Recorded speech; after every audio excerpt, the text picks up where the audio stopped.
जिन लोगों ने अब तक सिर्फ रूस का यूक्रेन के खिलाफ ताबड़तोड़ हमला देखा है, उन्हें अब यूक्रेन का ही अटैकिंग मोड भी जरूर देखना चाहिए। यूक्रेन की फौज अब रूस की सीमा में तकरीबन 38 किलोमीटर तक अंदर दाखिल हो चुकी है। महज 1000 की यूक्रेनी सेना ने रूस के भीतर खलबली मचा कर रखी है।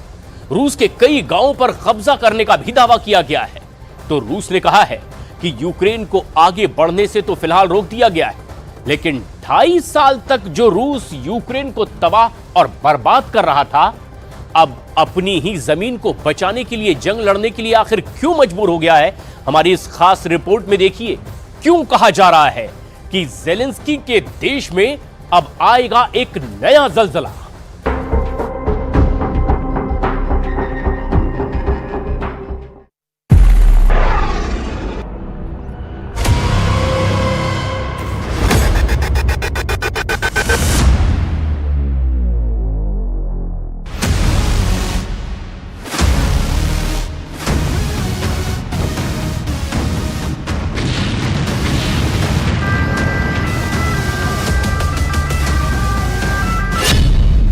द्वितीय विश्व युद्ध के बाद रूस पर सबसे बड़ा आक्रमण।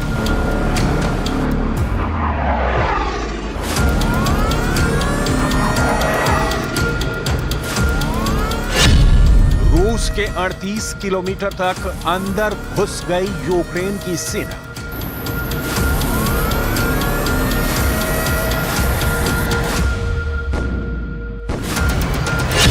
यूक्रेन के 1000 से ज्यादा सैनिक, 20 बख्तरबंद गाड़ियां और 11 टैंक रूस में मौजूद।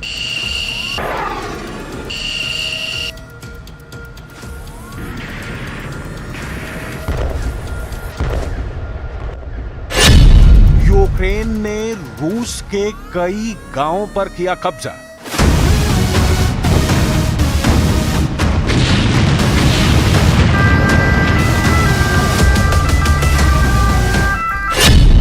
के न्यूक्लियर केंद्र पर मंडरा रहा है खतरा।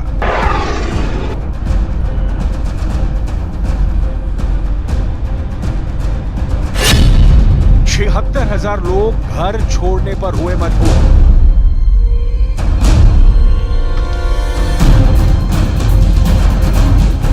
पुतिन को लगवानी पड़ गई इमरजेंसी।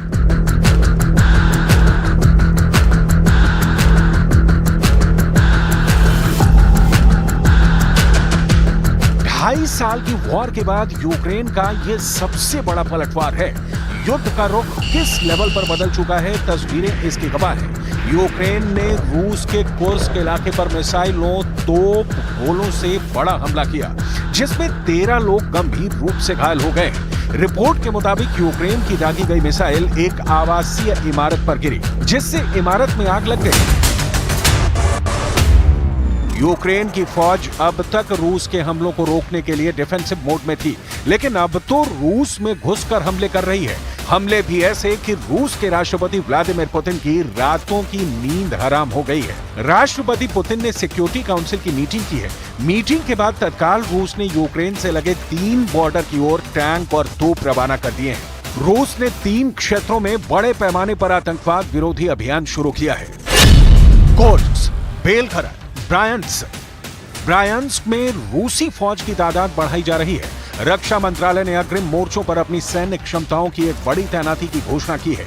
सैनिकों की आपातकालीन तैनाती के बावजूद मंत्रालय का दावा है कि उन्होंने अब यूक्रेन को रूसी भूमि में बढ़ने से रोक दिया है। रूस ने इसे फाइट अगेंस्ट टेररिज्म का नाम दिया है, जबकि यूक्रेन इसे दुश्मन के घर में घुसकर मारने की कार्रवाई बता रहा है। सुनिए यूक्रेन के राष्ट्रपति वोलोदिमीर ज़ेलेंस्की ने क्या कहा है।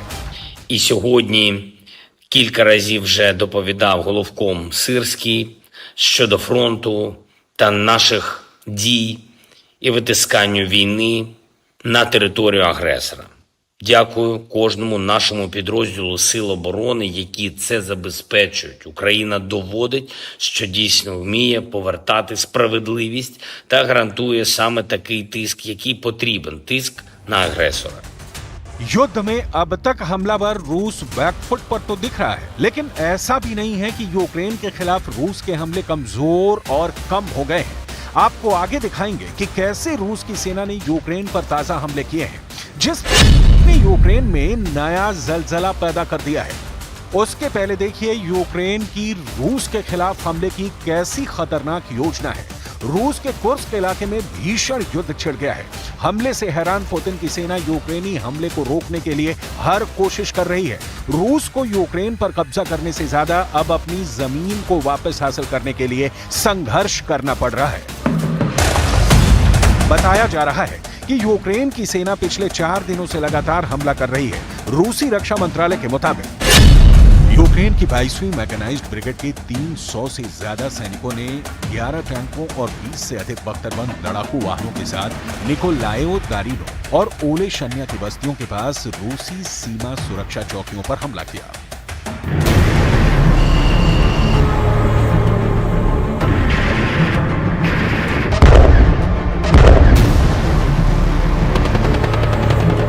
रूसी सीमा को तोड़कर पहुंचे यूक्रेन के सैनिकों ने यहां जमकर तबाही मचाई है। रूस के रक्षा मंत्रालय का कहना है कि यूक्रेन के इस हमले का जवाब देने के लिए कुर्स्क इलाके में अतिरिक्त सैनिकों को भेजा जा रहा है। रूसी सेना ने कुर्स्क इलाके में कई rocket launcher, artillery gun, trailer ले जाने वाले टैंक और भारी टैंक तैनात किए हैं। यहां रूस ने आपातकाल की घोषणा कर दी है। ये बात बहुत गौर करने वाली है। रूस संघीय स्तर पर आपातकाल की घोषणा तब करता है जब 500 से ज्यादा लोग मारे जाते हैं या 500 मिलियन रूबल, लगभग 6 मिलियन से ज्यादा का नुकसान होता है। हालात का अंदाजा आप लगा सकते हैं कि ज़ेलेंस्की की फौज रूस में कैसा कयामत वाला मंजर पैदा कर रही है। रूस के पूर्व राष्ट्रपति दिमित्री मेदवेदेव ने कहा है कि यूक्रेन का हमला रूस को मोर्चे से संसाधन हटाने के लिए मजबूर करने और पश्चिम को यह दिखाने का प्रयास है कि यूक्रेन अभी भी लड़ सकता है। कुर्स्क हमले के बाद रूस को अपने युद्ध के उद्देश्यों का विस्तार करके पूरे यूक्रेन पर कब्जा करना चाहिए।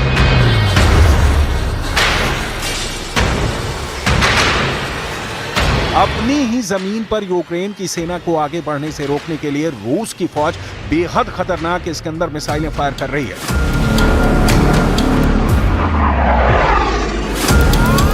रूस की फौज बेहद तेज और इंसान को भूसा बना देने वाला सुखोई 34 से हमला कर रही है।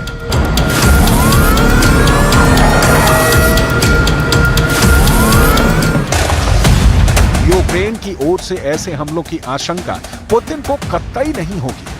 ना ही इस स्तर पर रूस तैयार था, लिहाजा बड़े नुकसान की गारंटी कही जा रही है। रूस की बौखलाहट स्वाभाविक है क्योंकि यूक्रेन रूस की जिन जगहों को टारगेट कर रहा है उससे थोड़ी दूर परमाणु संयंत्र है। ये पावर प्लांट सुदजा शहर से करीब 60 किलोमीटर दूर उत्तर पूर्व में स्थित है। ये पावर प्लांट रूस के सबसे बड़े परमाणु संयंत्रों में से एक है। यूक्रेन की कार्रवाइयों से परमाणु संयंत्र को भारी खतरा पैदा हो गया है। संयुक्त राष्ट्र की परमाणु एजेंसी ने रूस और यूक्रेन दोनों से ही हर संभव सब्र बरतने की अपील की है। अंतर्राष्ट्रीय परमाणु ऊर्जा एजेंसी यानी IAEA के प्रमुख राफेल ग्रॉसी ने कहा है कि परमाणु हादसे को रोकने के प्रयास किए जाने चाहिए। परमाणु हादसा होने के गंभीर परिणाम हो सकते हैं। कुर्स्क क्षेत्र में यूक्रेन की आक्रामक कार्रवाई को अब 5 दिन हो गए हैं। यूक्रेन के सैनिकों के दावे का एक वीडियो भी सामने आया है जिसमें रूसी कंपनी गैज़प्रोम के गैस फैसिलिटी पर कब्जे का दावा किया गया है। ये सुदजा शहर के उत्तर पश्चिम में यूक्रेन की सीमा से करीब 7 किलोमीटर दूर स्थित है।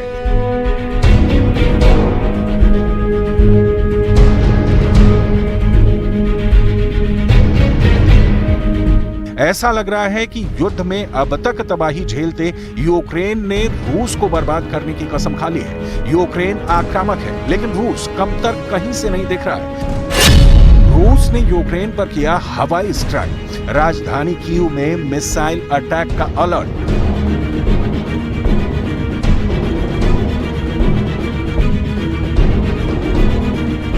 कीव के बाहरी इलाके में एयर डिफेंस सिस्टम को हमलों को विफल करने में लगाया गया है। कीव के मेयर विटाली क्लिस्टको ने टेलीग्राम मैसेजिंग ऐप पर लिखा कि एयर डिफेंस यूनिट्स काम कर रही हैं। हवाई हमले की चेतावनी जारी की गई है। हमले को लेकर प्रत्यक्षदर्शियों ने कहा है कि उन्होंने कम से कम 2 विस्फोटकों की आवाज सुनी। अब तक ये स्पष्ट नहीं हो पाया है कि हमले में किसी की जान गई है या घायल हुए।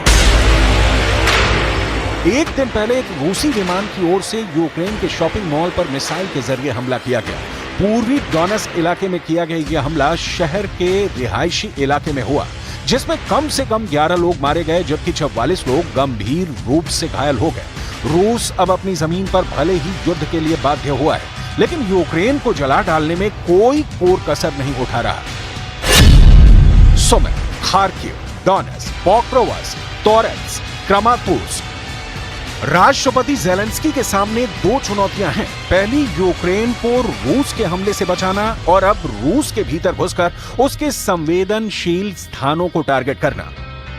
Перш за все, відзначу за цей тиждень усіх наших воїнів бойові бригади, які дійсно результативно захищають нашу державу, знищують окупанта. Увесь фронт ми не залишаємо без уваги. Кожен напрямок, всі точки бойових зіткнень. Сумщина, Харківщина, всі напрямки на Донеччині. Зокрема, найбільш жорсткі – Покровський, Торецький, Краматорський і південь нашої держави. Всюди є за що подякувати українським воїнам. रूस और यूक्रेन में से कोई भी इस जंग में पीछे हटने को तैयार नहीं है। रूस के राष्ट्रपति व्लादिमीर पुतिन ने पश्चिमी गठबंधन नाटो को चेतावनी दी थी कि रूस और नाटो के बीच सीधा टकराव तीसरे विश्व युद्ध की तरफ पहला कदम होगा। पुतिन ने परमाणु युद्ध को लेकर भी आगाह किया था, लेकिन पुतिन की वार्निंग न ज़ेलेंस्की को रूस में घुसकर हमला करने से रोक पाई और न ही नाटो पर इसका कोई असर हुआ है। लिहाजा रूस यूक्रेन का सबसे भयावह मंजर अब बहुत दूर नहीं दिख रहा है।